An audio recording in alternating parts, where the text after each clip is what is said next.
Hello tout le monde, je vous retrouve aujourd'hui pour une nouvelle vidéo où je vais vous présenter 5 livres dont 2 fins de série.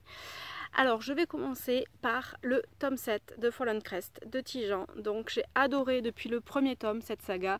Alors il faut savoir que c'est quand même assez sadiques, les uns les autres ils se font des crasses tout le temps et du coup on aime ou on n'aime pas, mais moi j'ai totalement adoré et ce dernier tome se termine vraiment super bien et les personnages sont toujours aussi géniaux.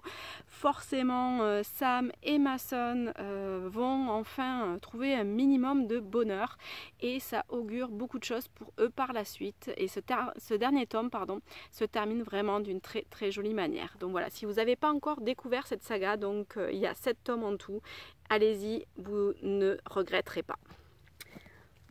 Ensuite, donc j'ai lu Risque mortel de Anne Guire. Donc là aussi c'est le dernier tome. Alors le tome 2 se terminait d'une manière assez stressante et forcément ce tome 3 reprend de la même manière, ce qui nous réserve quelques belles surprises parce que j'avoue, j'avais pas du tout vu venir un final comme ça et j'ai adoré franchement être étonnée par ce que fait l'autrice de son histoire et de ses personnages. Donc là c'est pareil, si vous ne l'avez pas encore reconnu, c'est une trilogie qu'il faut vraiment découvrir. Ensuite, j'ai lu dans un registre un peu plus marrant Serial Lovers de Lauren Lane.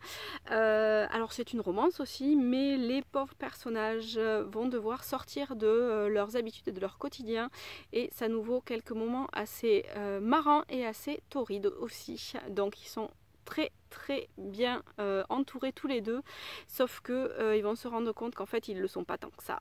Et le final est très mignon et franchement c'est une romance qu'il faut découvrir. Ensuite j'ai lu le tome 2 de Grisha de Leif Bardugo. Donc cette couverture est vraiment superbe, alors on voit pas bien mais tout brille. Et ce deuxième tome est pour le moins stressant, met en place toute l'histoire pour le troisième tome et le dernier tome. Et franchement, Alina, notre héroïne, va devoir faire beaucoup de choses qu'elle ne pensait jamais faire. Et le final est pour le moins stressant. Donc il me tarde de lire le tome suivant très bientôt d'ailleurs, puisqu'il ressort donc chez Page Turner dans pas longtemps. Et ensuite j'ai lu un dernier tome là aussi, puisque c'est un diptyque donc de Follow Me Back de Ave Geiger. Donc là c'est pareil, la fin du premier tome était pour le moins stressante et ce second tome donc redémarre sur les chapeaux de roue. Les personnages sont toujours aussi attachants et aussi bizarres, on va dire, pour être poli. Et la fin nous réserve quelques belles surprises et j'avais d'ailleurs pas du tout vu venir le méchant de l'histoire ni tout ce qui fait subir aux personnages. Voilà pour aujourd'hui et je vous dis à très bientôt. Bye bye.